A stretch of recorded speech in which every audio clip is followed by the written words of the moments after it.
Good morning and welcome to this Wednesday, March 10th, 2021 edition of Trading Places Live at earningsbeats.com. I'm Tom Bowley, Chief Market Strategist here at Earnings Beats, and I'll be your host for the next 30 minutes featuring everything you need to know as you prepare for the trading day ahead. Well, quite a rally yesterday in those NASDAQ stocks. Growth stocks pummeled the value stocks finally. It's been a while. We're going to talk a little bit more about that during the show. I think there's been a lot more disinformation that has been spread throughout the media and encouraging folks to sell because of yet another scare. And I don't think it's going to materialize. We're going to talk about that quite a bit later in the show. But before I get to any of that, let me just take everyone over to Earnings Beats. If you are new to Earnings Beats, love to have you join our community. We have a free Earnings Beats Digest newsletter. You can sign up with your name and email address. It gets published 3 times a week, Mondays, Wednesdays, Friday mornings, usually before the market comes out. Very educational in nature. Some trading opportunities you might find in there as well. But it's pretty brief, and I think educational is the key word. Talk a lot about earnings, relative strength, a lot of the things that we focus on at Earnings Beats. So again, just name and email address. There's no credit card required. You can unsubscribe at any time. If you'd like to try our service, you can click on this Join Today button. It's a no-cost 30-day trial. You do pay $7 up front, but we refund it to you within a week just to get you set up in our system. And then you can check out our service. We do a lot of research for our members. We keep chart lists that can either be viewed if you're a non-Stock Charts member, or you can actually download it into your Stock Charts account if you are a Stock Charts Extra or Pro member. You do have to be at least an Extra. So the basic service, which gets you a lot of things, unfortunately only gets you one chart list. So you need to go up to that Extra level. I think Extra you get 250 chart lists, and I believe Pro you get 350. Don't quote me on that, but it's something like that. I know it's a big jump from the basic to the Extra. So that's the real reason to move up to that Extra level. But if you're an Extra Stock Charts member or above, you can download all of our chart lists. We probably have a dozen of them that you can put right into your account, which I think helps. Anyway, it is a no-cost trial. We'd love to have you. You can check out our portfolio performance. Obviously, you see a lot of red here this quarter. That's what I'm getting ready to talk about.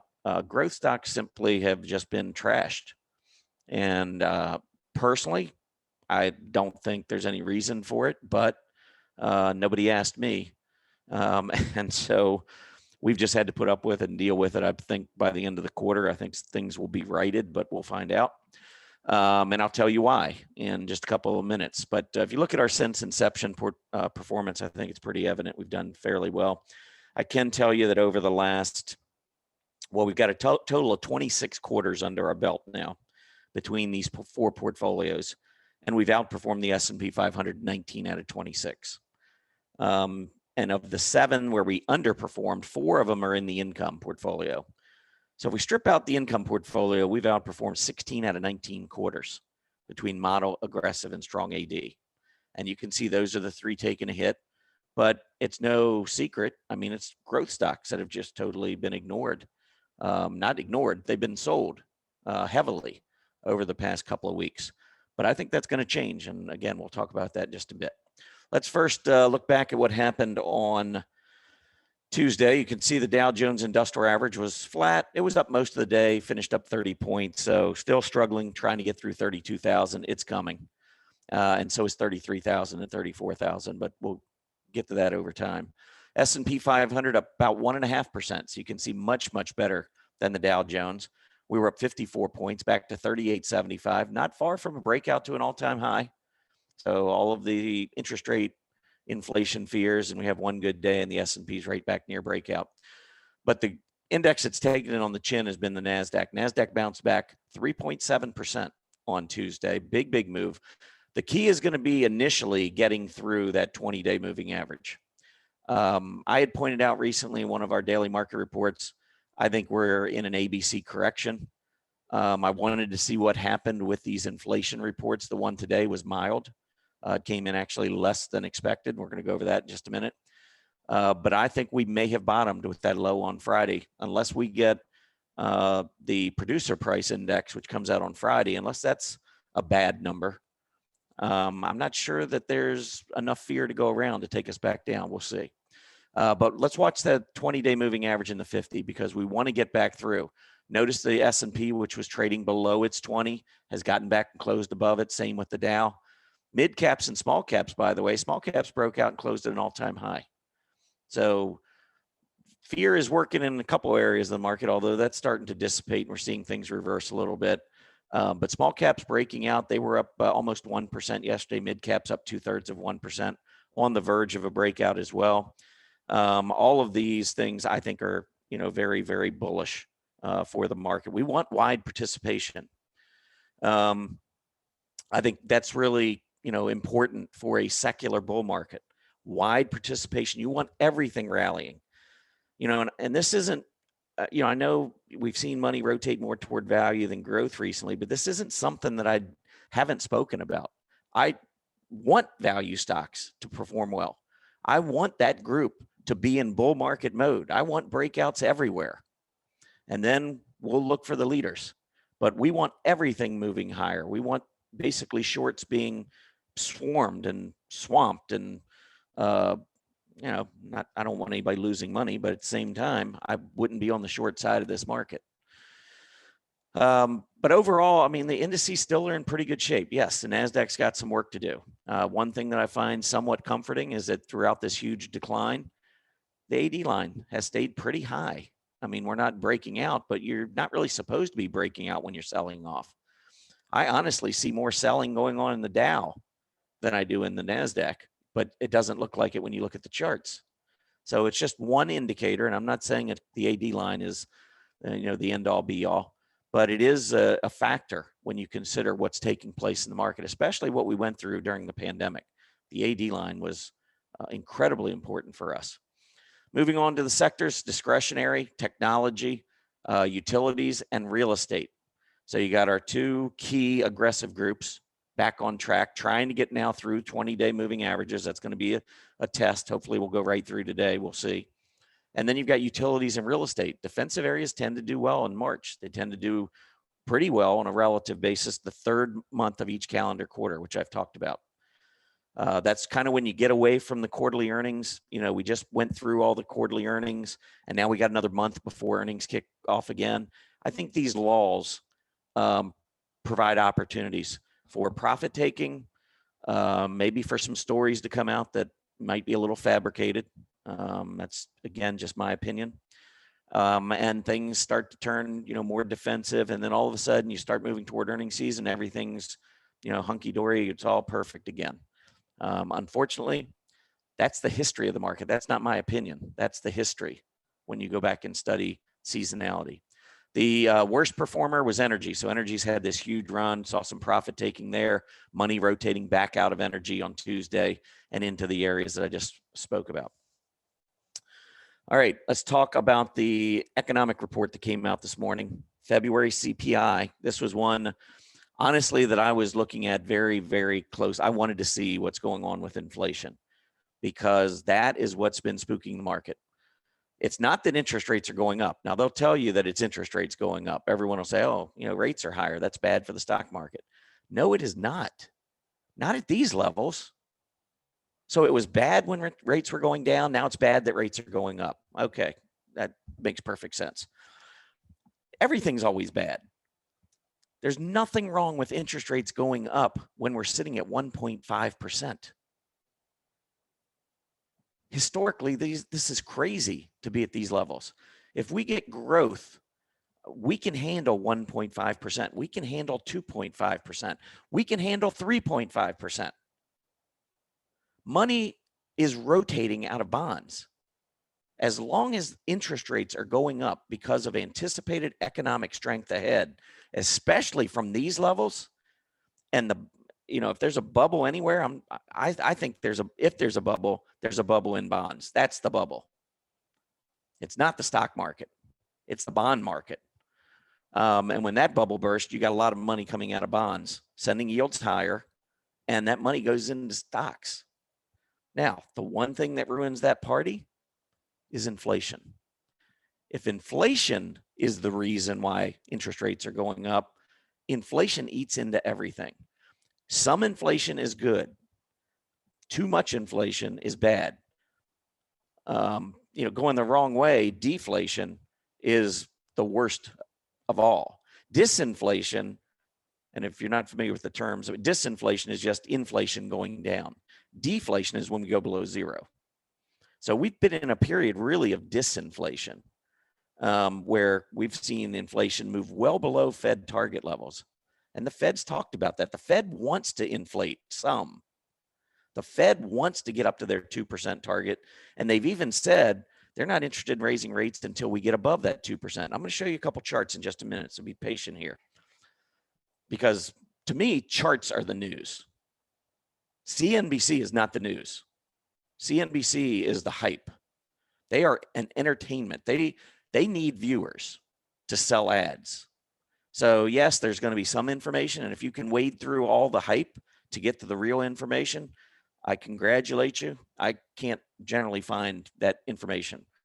It seems like everybody has an agenda and you don't know what their agenda is. And all I know is that a lot of the things that are said, and I'm not just picking on CNBC, any media outlet, they're producing headlines to try and attract viewers. I get it. It's competition. But in order to attract viewers, you need some serious headlines. I mean, like inflation, hyperinflation is going to return. Okay, whatever. Anyway, the February CPI came out today. Expectation rising 0.4%. The actual rising 0.4%. You strip out energy and food, go to the core CPI, expectation rising 0.2%.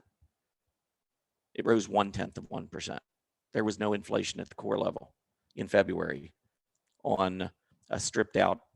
0.1% is almost no inflation. It's under what the Fed wants. Looking at the reaction, right now, we've had this huge run up, but again, I think rates are going up because of economic activity. And I don't know, again, just because you have economic activity doesn't mean you have to have higher interest rates. That's normally what's going to happen because folks sell bonds. That raises the yield. That starts to put a little pressure on the Fed, maybe to be looking at the short-term rates as well. But the Fed's going to focus on inflation. If we grow at 6% and inflation stays at 2%, you're not going to see the Fed moving on interest rates, in my opinion. And if we keep rates low and we have 6% GDP, the stock market's going a lot higher than it is right now. Just my background in public accounting, 6% GDP is going to see profits soaring. And if profits are soaring and estimates are being raised going forward and interest rates are staying low, that is the recipe for much higher valuations. All right. So this is kind of big picture, what I'm thinking and what I'm talking about now. This isn't what's going to happen between now and the end of March or what's going to happen later today. Honestly, I can't tell you. The market kind of has a mind of its own. All I know is over time, there are basically two things to focus on: earnings and Fed policy. That's it. It's not what this person said on CNBC or what gold prices are doing or, crude going up or, oh my gosh, hyperinflation. Just watch those two things. Earnings, we track the earnings for you. And the Fed, they come out and they're talking all the time. They're very transparent. I don't see anything in either one of those that tells me this market is cooked. Now I'm going to bring up a couple charts. First one I'm going to show you, if you've been around earnings beats for a while, you know this chart pretty well.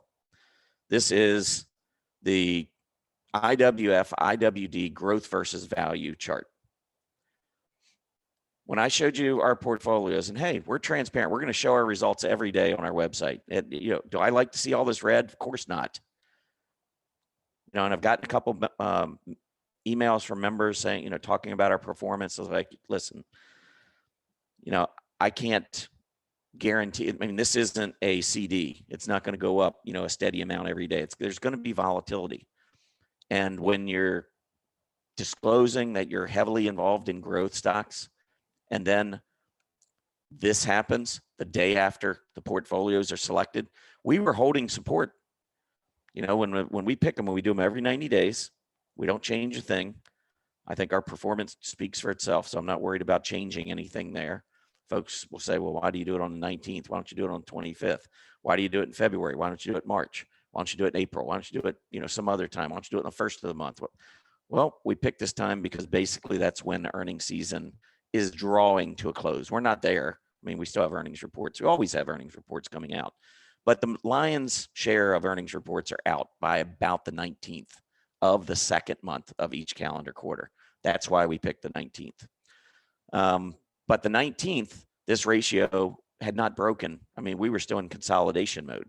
We were downtrending, but this was a big breakout that we had already tested a couple of times. Monday, the 22nd, we broke down after the portfolios were out. And look at this move to the downside. I mean, this isn't a little minor drop. That was a lot of movement away from growth stocks into value stocks. Now, I could sit here and say, well, growth is done forever. I don't believe that. I don't think growth is done. Again, high GDP, low interest rates, I want growth over value every time. I don't think this is done. I think all the selling that's taken place is probably lining a lot of institutions' pockets. It's my opinion. So why do I think growth is going to do well? Well, I'm going to show you a chart here. That's from Stock Charts. If you put in the dollar CPPI, this will give you the core producer price index. And actually, I'm going to go in and I'm going to start with the CPI because I actually like the CPI better. So dollar CCPI, and you basically are going to see the same thing, whether you're looking at the CPPI or the CCPI. But this is the core consumer price index. This is what was just reported today. First thing I want you to do is just look. This is just a constant number that keeps going up each month. So this is just the index itself, tracking consumer prices. Couple things to note. Number one, you see it. This is a monthly chart. And it comes out monthly. So it normally goes up every month. You will see a couple little red dashes where it actually went down one month. That would be deflation, but it's only for a month. The Fed doesn't care about a month. The Fed's looking kind of, smoothing it out over time. And the other big red area, and I think this is going to be really important, the other red area, and you can see it lasted a while, was during the pandemic. And so when you start to see some of the numbers that come out on inflation now, and you look back from a year ago, you're looking back to a period which was artificially low because of the pandemic. So when we start seeing, when we return to a normal economy, you're going to have a period of time where some of these inflation numbers could be startling on the surface. And when Fed Chief Jerome Powell says it's going to be transitory, meaning short-term in nature, I think this is what he's referring to, that the comps from a year ago were artificially low because of the pandemic. So you're going to see numbers that are going to make it seem like inflation's a problem.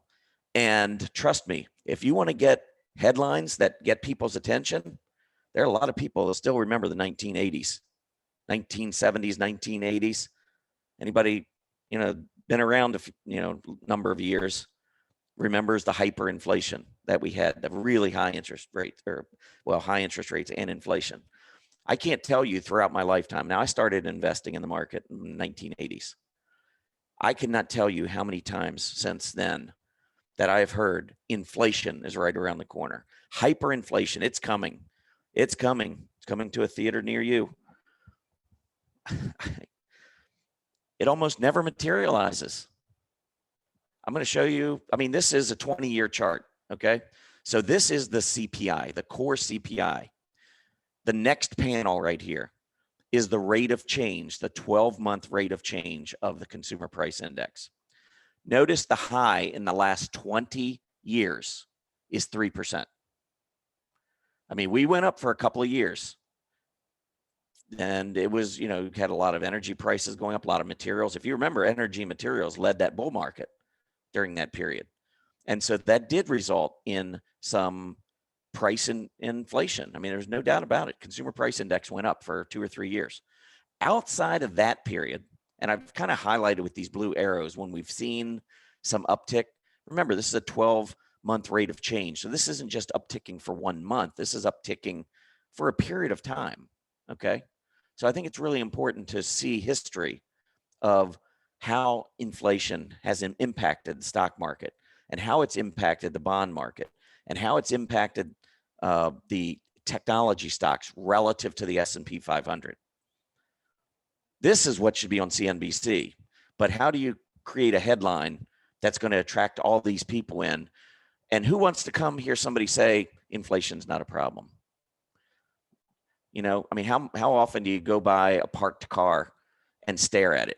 But if it was in an accident, you know, everybody's going to slow down and, you know, look over and see everything they can see about the accident, what happened. Same thing in the news. You need a train wreck to get people to come into your site. So you get an uptick in inflation. Oh my gosh, it's hyperinflation right around the corner. So here are the periods that you can see in between these black dotted vertical lines going up where we've had some serious inflation.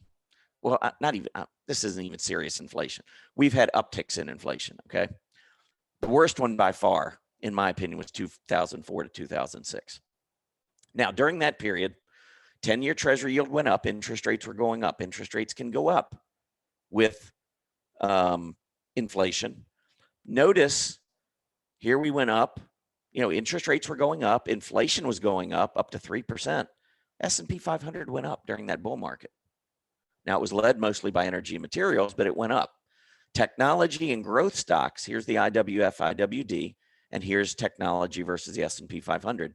They both went down, and here's consumer discretionary versus the S&P 500.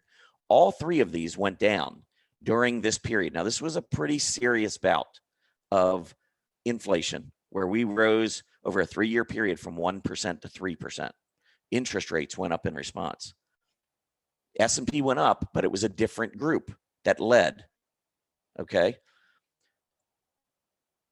Thing you have to understand about that period was that the dollar was falling precipitously, which was leading to higher material costs, higher energy costs, and leading to inflation, which ended up creating a little bit more rise in interest rates, but didn't take the S&P 500 down. It simply changed the theme of where you wanted to invest.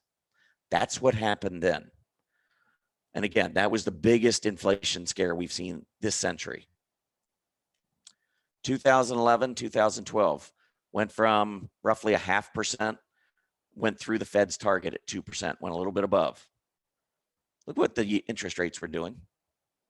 Interest rates were going down. Why? Because this isn't a scare. 2% is not a scare. That's just getting it back to the target. You look at the S&P went up. Growth versus value went up. Technology versus the S&P went up. Consumer discretionary versus the S&P went up. While inflation was going up. One of the biggest moves in inflation we've had. 2015. Inflation makes a move from about 1.6% to about 2.4%. 10-year Treasury from start to finish was actually down a little bit, but you can see a little movement up, a little bit down. S&P 500 was down slightly. Growth outperformed. Technology outperformed. Consumer discretionary outperformed during an inflation scare. 2017 to 2018, inflation going up 1.7% to about 2.3%. 10-year Treasury yield did tick a little bit higher during that period. We're talking 3% though. Again, low interest rates historically. S&P up, growth up, technology up, consumer discretionary up. So now here we are. Look at where the 12-month rate of change is sitting right now. 1.4%. Wow, we got a real hyperinflation situation on our hands, folks. And we are going to be comparing to this dip in the CCPI from a year ago. Those are going to be the comps. So if we do start to see inflation higher than expected, don't be alarmed. That's what the Fed is telling us. Don't be alarmed. That does not mean they're going to raise rates. And even if they do, rates are at 1 point. Well, this is the monthly, but rates are at 1.5%. It's okay if they go to 2 or 2.5 or even 3. If growth is 6%, I'll take 2.5% on the 10-year Treasury yield every time. Now, the other thing that's important here, I don't have time to go over it today, but anybody who's been following me knows I believe the dollar is going to go higher. And I've shown you charts why. Our yields are going up versus Germany, which generally means the dollar is going to follow suit. If the dollar goes up, that's not good for commodity prices. That's not good for materials. It's not good for energy. So where's this inflation going to come from? If I'm right about the dollar going up, where's this hyperinflation coming from? Oh, the Fed. That's right. They're printing all this money. Government's printing all this money. Didn't we print all this money back in 2011? Remember TARP and the bailout of the banks and the auto companies and all this? Remember? That was back when we had this scare. Remember inflation? We had hyperinflation coming. The market ignored it because it really wasn't coming. This is just my opinion. You can look at this chart. If you interpret it a different way, feel free. But I see inflation as a non-event right now. I think we're going to probably get some headlines that stir the pot, and we're going to see growth stocks maybe get hit temporarily. But I want you to show me on this chart where a little bit of higher inflation hurts growth versus value, or hurts technology, or hurts the S&P 500 or consumer discretionary, because I don't see it. I spent a lot of time on this chart because I think it's really important. Because again, you're not going to get this on CNBC. You're going to get the scare. You're going to get, oh my gosh, I got to get out of growth stocks. The growth stocks are going to get hammered. And, I don't listen to too many folks, but I did see, when I go to CNBC.com, I do go there sometimes just get futures, and I look at gold and, so forth. But I did, I'll see the headlines because I can't help it. But I saw yesterday or day before when David Tepper came on, and I like David Tepper, mostly because he's a rational guy and he doesn't go with all the hype, and he just says what's on his mind. And he basically came out and said, interest rates have probably run their course. They're going to stabilize and everything's okay. I agree with him. I didn't see the interview, so I don't know everything he said. But I think interest rates stabilize. And if they don't stabilize, I don't care if they go a little higher. Again, that's money rotating out of the bond market. If growth leads going forward, if we have GDP of 6 and 5 even, but I think it's going to be 6, might even be higher. I think the second half this year is going to be very strong. But if we have 6% GDP, the dollar's moving up, which basically keeps commodities in check. Inflation's not an issue. That means interest rates don't do anything. This second panel right here, if you want to really pay attention to what the Fed's going to do, this panel is the one I'd keep an eye on. And also the PPI. I mean, this is consumer price, but you can also look at producer price. So this is just at the producer level. Oops. Oh, I forgot to take out the C. So this is the same chart, just not annotated. But I mean, here was a scare at the producer level. At, in 2008, we went over 4%. And some folks will say, oh my gosh, well, if it's the producer level, that means it's coming to the consumer level. It's just a matter of time. Well, that's not always the case. That's not always passed along to the consumer. So again, let's go back. This was in 2008, the big move up in the PPI. What happened in the CPI? Rate of change kept going down. It wasn't passed through. You just can't always believe everything you read, everything you hear. And I could be totally wrong. I don't think I am, but I could be totally wrong. I think the stock market goes a lot higher.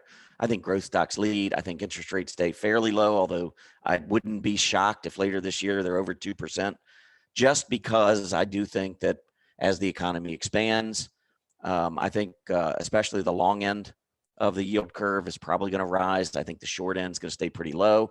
I think that spread is going to be great for banks, financials. I think financials come along for the ride. I don't know if they're going to lead the market or not, but I think they're going to have a very strong year and a couple years ahead. I just see everything in the market. I see a global strengthening. I don't think it's just U.S. That means the industrials are going to be booming. I think we're just in for a really good period for equities. And maybe I'm wrong. I guess we're going to find out. Anyhow, let's take a look at, I've got earnings here, but I'm not going to, what we'll do here is pull up 3 of the earnings reports. Excuse me, as the 3 you must see. I haven't not looked at any of the reactions for any of these companies yet, but one I was interested in, I'll start off with this one, is MDB, which is a software company. They had a huge report last quarter and exploded.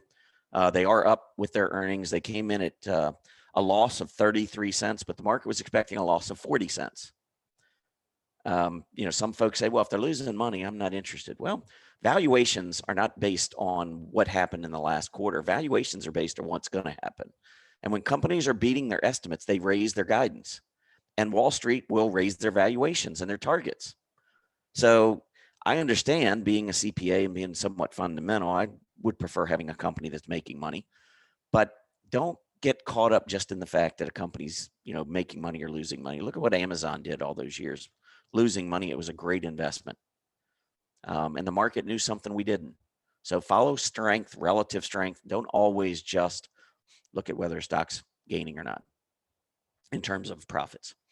MDB, it pulled back here to about the breakout level. I mean, this was when the earnings came out and it took off. It nearly came full circle. Stock was down to 285 2 days ago. It's 326 now. And you know what? I think probably in the next few weeks to a couple months, inflation's going to be on the back burner. You're not going to hear anything more about inflation. Interest rates are going to go up a little bit, maybe still be, pretty stable. Stock market's going to be a lot higher and everything's going to be fine, except for all the folks that got scared out of their positions because of all the, I'm going to say, disinformation that is in media. Misinformation is just errors. I'm sorry, I made a mistake. Disinformation is, I'm going to fool you. I mean, to me, it's intentional. I think some of it is intentional from time to time. When you understand, the companies that go on to CNBC, when you understand everything they do in their business, it's actually in their best interest sometimes to go on and point out all the negatives that's going on. And maybe they're negatives that they feel are important to point out and they believe in, but they don't go in there pointing out the positives. I'm sorry, I rant too much, I know, but it really bothers me because I see a lot of people getting panicked out of stocks and I look at the market and I'm like, it shouldn't be happening. I don't see why. And again, you look at those charts, go back and review that chart I showed you again, look at it. If you got reasons to point out to me while I'm all wrong, send them in, send them to support@earningsbeats.com. It'll get forwarded to me. I'll take a look at it and respond to you. Anyway, MDB, I think looks pretty good. Now, short term, we've kind of established, I think even 275. I mean, if things got bad again, who knows what's going to happen over the next week or two, or what's the next story. Maybe inflation on Friday, maybe the PPI comes out much hotter than expected. We're right back in where we were the past week. I don't know. Short term, I can't tell you. I can only point out the charts. I can't tell you how the market's going to react and what we're going to do in the near term. Market's completely irrational in the short term. But anyway, watch 275. I think that's the major level on MDB going forward. Another company, this was a big miss on OSH. They were supposed to lose 25 cents. They lost 40. Stock gapped down, but now it's moving back to the upside. Remember when you gap down, everyone's selling. Market makers are on the buy side. So sometimes you get a short-term pop. Sometimes it's an opportunity and the stock goes higher. I don't like companies that are missing earnings, though, so I'd look elsewhere. As far as technical, this is kind of a big level where we opened at about 48 3/4, pulled back, and then we rallied back through. So I would watch maybe 48.5, I would say, is a number I'd be kind of key in on there. I don't really like the chart. I mean, I don't see anything here that's exciting to me. Another company that reported AVAV. They beat 14 cents versus 1 cent. Stocks up 6% today, challenging that 20-day. Look, I mean, it gapped up on massive volume in January, went up to 145. And during this sell-off, went all the way back down to 97, 98. And now here we are 3 days later, back to 112, quickly back up 15%. This is a key gap support area. We probably put the bottom in with that low, but 96 and change. Let me get the number. 96.17 was the close. So that's the number personally that I would say I'm fine with, as long as it doesn't break that level. All right, that's it. Let's see what the market is doing, then we'll wrap up. You can see the NASDAQ leading again. Not surprising when inflation didn't turn out to be the problem this morning, but I do still think we have volatility ahead, and watch that Friday report, because we might be great for 2 more days. And as I showed you on the chart, PPI jumps because of last year's comp being much lower. And who knows, maybe the market, uses that as an opportunity to have a 300-point futures down on Friday. Who knows? But long-term, big picture, I like the market. I like stocks over other asset classes. I like U.S. equities. I like growth. I like technology. I like consumer discretionary, communication services, financials, industrials. That's where I would concentrate most of my efforts going forward. So I'm going to wrap up. Certainly appreciate everybody tuning in. I'll be back tomorrow with a recorded version of Trading Places Live over at Stock Charts TV. Starts at 9 a.m. as always. So, I don't, let's wait and see how things evolve after today. But, I'll look at what happens the rest of today, and we'll kind of piece everything together, and hopefully have a good show for you tomorrow as well. Anyhow, everybody have a great day. Happy trading, and hopefully see you tomorrow. Take care.